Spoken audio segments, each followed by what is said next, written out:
Good afternoon बच्चों। कल हमने हिंदी का सेकंड चैप्टर पढ़ा था जिसका नाम था बलवान कौन।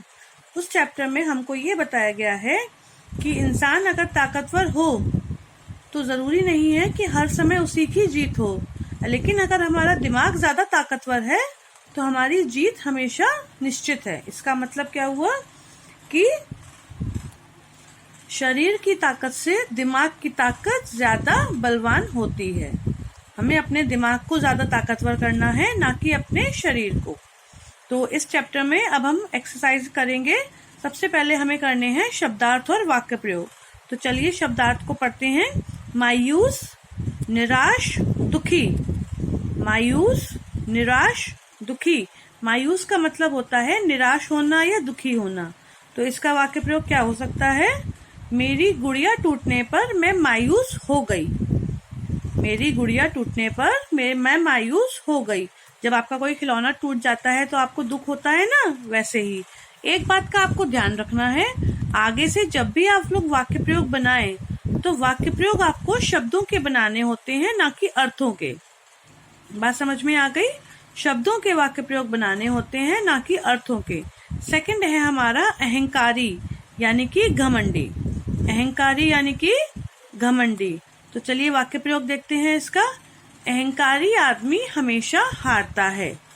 अहंकारी आदमी हमेशा हारता है मतलब अगर हम अपनी किसी चीज पर ज्यादा घमंड या ज्यादा अहंकार करेंगे तो हमारी हार होनी ही है, जैसे कि हाथी के साथ चैप्टर में हुआ था।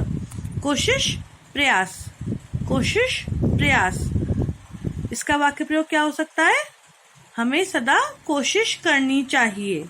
मतलब अगर हम किसी चीज को पाना चाहते हैं और वो चीज हमसे नहीं हो रही है तो हमको कोशिश करते रहना चाहिए, हमको हार नहीं माननी चाहिए। तो इसका वाक्य प्रयोग क्या हो सकता है? हमें सदा कोशिश करनी चाहिए। प्राणी, जीव। प्राणी, जीव। इसका वाक्य प्रयोग क्या हो सकता है? सोचिए जरा। इसका वाक्य प्रयोग हो सकता है संसार में सभी प्राणियों से प्रेम करो, या फिर सभी प्राणी अच्छे होते हैं। हम कुछ भी इजी सा बना सकते हैं। नेक्स्ट है हमारा जरूर मतलब अवश्य। जरूर मतलब अवश्य। तो जरूर का क्या बन सकता है? हमें जरूर का बनाना है, ना कि अवश्य का। तो जरूर का वाक्य प्रयोग क्या बनेगा? सोचिए और जरा बताइए। चलिए आपको 5 सेकेंड्स दे रही हूँ मैं सोचने के लिए। हमें बड़ों की बात जरूर माननी चाहिए। क्यों माननी चाहिए? क्योंकि बड़े जो होते हैं वो हमेशा हमको सही बात बताते हैं। नेक्स्ट है ललकारा, चुनौती दी।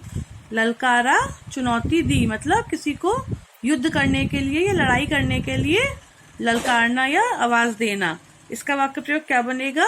चलिए चैप्टर में से ले लेते हैं। चींटी ने हाथी को ललकारा। सिंपल सा है, चींटी ने हाथी को ललकारा।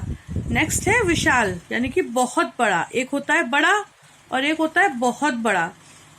तो विशाल पर क्या बन सकता है? चलिए देखते हैं। आसमान बहुत विशाल होता है, या आसमान विशाल होता है। बहुत तो इसमें लगा ही हुआ है। आसमान विशाल होता है। नेक्स्ट है बलवान। बलवान का अर्थ क्या होता है? ताकतवर। बलवान, ताकतवर। अब इसका वाक्य प्रयोग क्या हो सकता है? चलो सोचते हैं जरा। चलिए थोड़ा बड़ा हो गया, कोई बात नहीं। बलवान व्यक्तियों को घमंड नहीं करना चाहिए। मतलब जो व्यक्ति बलवान होता है उसको अपनी ताकत पर घमंड नहीं करना चाहिए कि मेरे से ज्यादा ताकतवर कोई नहीं है। तो बलवान व्यक्ति को खुद पर घमंड नहीं करना चाहिए। एक बार शब्दार्थों को फिर से पढ़ लेते हैं। मायूस, निराश या दुखी। अहंकारी, घमंडी। कोशिश, प्रयास।